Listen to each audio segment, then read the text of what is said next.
नमस्कार, मालवणी लाईफस्टाईल या माझ्या चॅनलमध्ये तुमचे खूप खूप स्वागत आहे। आज आपण बनवणार आहोत उपवासाची साबुदाण्याची थालीपीठे। चला तर मग आता ही थालीपीठे कशी बनवायची ते आपण बघूया।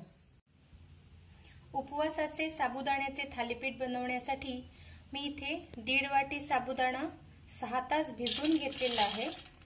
बारीक साबुदाणा आहे तो इथे मी वापरलाय।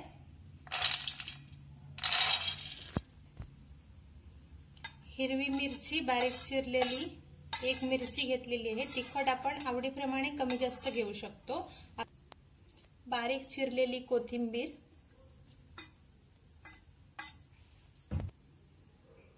इथे मी जिऱ्याची पूड घेतलेली आहे। जिरा जर तुम्ही उपवासाला खात असाल तर जिऱ्याची पूड किंवा जिरा वापरू शकता। इथे चवीनुसार मी सैंधव मीठ घेतलेलं आहे उपवासाचं, ते मी घालून घेते 1 चमचा। 2 मध्यम आकाराचे बटाटे उकडून स्मॅश करून मी इथे घेतलेले आहेत, ते आपण घालून घेऊ। चमचाभर दही घेतलंय मी इथे, ते आपण घालून घेऊया। 2 चमचे मी इथे भाजलेले शेंगदाण्याचा कूट घेतलेला आहे, तो मी घालून घेते इथे। आपल्याला अजिबात पाण्याचा वापर न करता हे सगळं मिश्रण जे आहे साबुदाण्याचं ते व्यवस्थित मळून घ्यायचं आहे। थालीपीठासाठी आपण मळून घेऊया आता।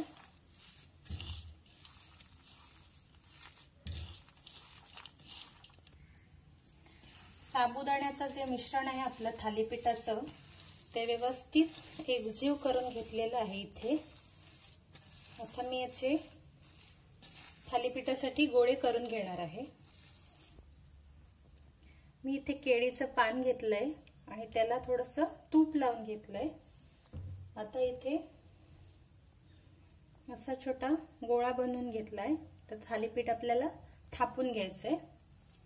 हाताला थोडंसं तूप लावून हलक्या हाताने हळूहळू आपल्याला गोल आकार देत थालीपीठ थापून घ्यायचं आहे। अशा प्रकारे मी इथे एक थालीपीठ थापून घेतलेलं आहे साबुदाण्याचं।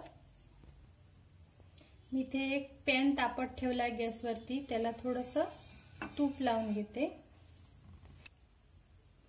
आपला पॅन आता तापलेला आहे, तर हे जे थालीपीठ आहे ते मी आता पॅन वरती घालून घेते।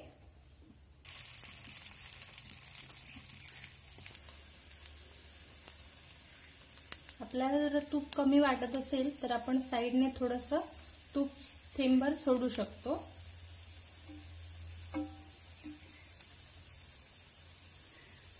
एक बाजू थोडी झाली की मी हे थालीपीठ परतून घेईन। मी आता हे थालीपीठ परतून घेतलेलं आहे, तर आता थोडं थोडं दाबून दाबून ते भाजून घेणार आहे व्यवस्थित। अजून मी तुम्हाला इथे एक थालीपीठ थापटून दाखवते। अशा प्रकारे हळूहळू आपल्याला ते थापून घ्यायचे आहे। आता आपण थालीपीठाबरोबर उपवासाची चटणी वाटून घेऊया। त्यासाठी मी इथे अर्धी वाटी ओलं खोबरं घेतलेलं आहे। चवीपुरतं सैंधव मीठ घालूया। थोडी ओली कोथिंबीर घेतली इथे। छोटीशी हिरवी मिरची, पाव चमचा लिंबाचा रस घातलाय। चटणी वाटण्याएवढं थोडंसं पाणी घालून घेते इथे आणि मी चटणी वाटून घेते। आता आपली उपवासाची चटणी पण इथे वाटून झालेली आहे। आता आपली ही उपवासाची साबुदाण्याची थालीपीठे खाण्यासाठी तयार झालेली आहेत।